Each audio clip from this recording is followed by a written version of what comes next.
تھوڑی سی امید عمل کو فاسد کر دیتی ہے، تھوڑی کی خواہش نفس عقل بگاڑ دیتی ہے۔ ہر ایک آدمی کا کلام ان کی عقل کو زہر کرتا ہے، آدمی کی زبان اس کی عقل کو زہر کرتی ہے، اور اس کی گفتگو اس کی فضیلت زہر کرتی ہے۔ مجھے یہ بات بھلی معلوم ہوتی ہے کہ آدمی کی عقل اس کی زبان سے افضل اور بہتر ہو، ایسا نہ ہو کہ اس کی زبان اس کی عقل سے زائد اور بڑھی ہوئی ہو۔ غصہ اپنے صاحب یعنی غصہ آور کو ہلاک اور اس کے عیب ظاہر کرتا ہے۔ جھگڑالو اپنے سوار یعنی جھگڑالو کو منہ کے بل گراتا ہے اور نقصان پہنچاتا ہے۔ عالم وہ ہے جس کے افعال اس کے اقوال کی درستی کے شاہد ہوں۔ تکرار کا نتیجہ لڑائی اور لوگوں کے دلوں کو اپنی طرف سے دور کرنا ہے۔ نجات پانے والے وہ لوگ ہیں جو غلبہ ہوں اور گمراہی کی باتوں کو دبا دیں۔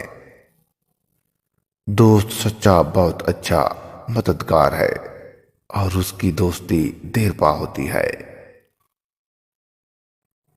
بیوقوف آدمی اپنے شہر میں مسافر اور اپنے عزیزوں کے درمیان ذلیل ہے۔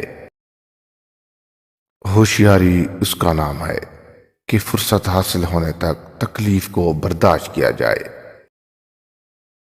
جو شخص سردار ہو اس پر عموماً لوگ حسد کرتے ہیں، اور سخی کے پاس اکثر لوگ آیا کرتے ہیں، اور حاسد ہمیشہ بیمار اور بخیل ہمیشہ ذلیل ہے۔ زیادہ مذاق کرنا گویا ایسی جدائی ہے کہ جس کے بعد کینہ دشمنی پیدا ہوتی ہے۔ زیادہ ملامت کرنے سے جھگڑے کی آگ اور بھڑک اٹھتی ہے۔ بھوکا رہنا عاجزی کی ذلت سے بہتر ہے۔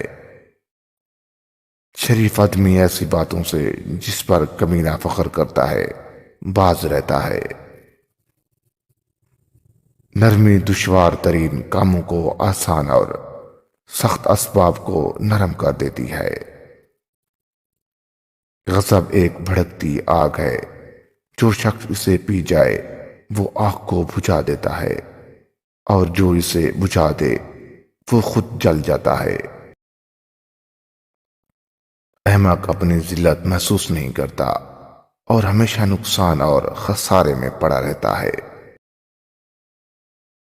حماقت ایسی بیماری ہے جس کا کوئی علاج نہیں، اور یہ ایسی مرض ہے کہ کبھی اچھا نہیں ہوتا۔ جو ظلم اختیار کرتا ہے اس کی عمر گھٹ جاتی ہے، اور جو شخص ظلم کی چال پکڑتا ہے اس کی عمر بھی گھٹ جاتی ہے۔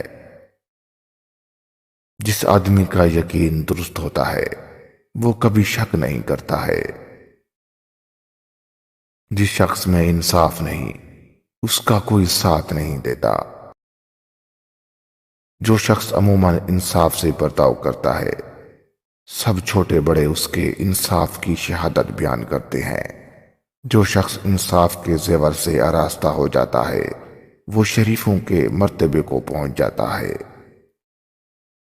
عدل و انصاف کے راستے پر چلنا بزرگوں کی نشانی ہے۔ حکم اور فیصلے میں عدل و انصاف کرنا اور خاص و عام لوگوں میں اس کو یکساں نافذ اور جاری رکھنا نہایت اچھی رائے، عمدہ تدبیر اور اپنی مدد آپ کرنے کی بہترین صورت ہے۔ ضعیفوں کو اپنے عدل و انصاف سے مایوس نہ کر، ظلم ایک بہت بڑا عیب ہے۔ جھوٹ جھوٹے آدمی کو ذلیل کرتا ہے اور ظالم ظالم کو ہلاک کرتا ہے۔ ظلم و سرکشی کی سزا بہت جلد ملتی ہے، نیکی کا بدلہ لازمی حاصل ہوتا ہے۔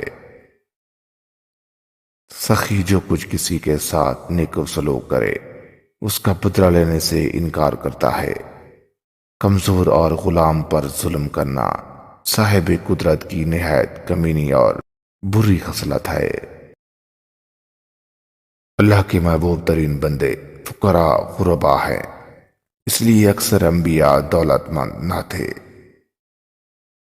غریبوں کے ساتھ ہمیشہ دوستی رکھو اور امیروں کی مجلس سے پرہیز کرو۔ مجھے غریبوں میں تلاش کرو، کیونکہ غریبوں کے ذریعے ہی تمہیں مدد اور روزی ملتی ہے۔ مساکین کو ناخوش رکھ کر خدا کی خوشنودی ناممکن ہے۔ جو مصیبت تم پر آئے اس کا علاج مساکین کی خوشنودی حاصل کرنا ہے۔ مفلس وہ ہے جس کا کوئی دوست نہیں، غریب وہ ہے جس کے پاس دنیا کی کوئی چیز نہ ہو، نہ ہی اسے کسی چیز کے ملنے کی خوشی ہو اور نہ کسی چیز کے تلف کرنے سے رنج ہو۔ مفلس وہ نہیں جو دولت نہیں رکھتا، مفلس تو وہ ہے جس کا قلب سخت ہو، مال کی محبت اور آرزوؤں کی کثرت رکھتا ہو۔ وہ اخلاص سے محروم ہوا جو قبر کو اور اپنے بوسیدہ ہونے کو بھول چکا ہو۔ آپ کو اس وقت پتہ چلتا ہے کہ آپ بوڑھے ہو گئے ہیں جب موم بتی کی قیمت کیک کے برابر ہو چکی ہوتی ہے۔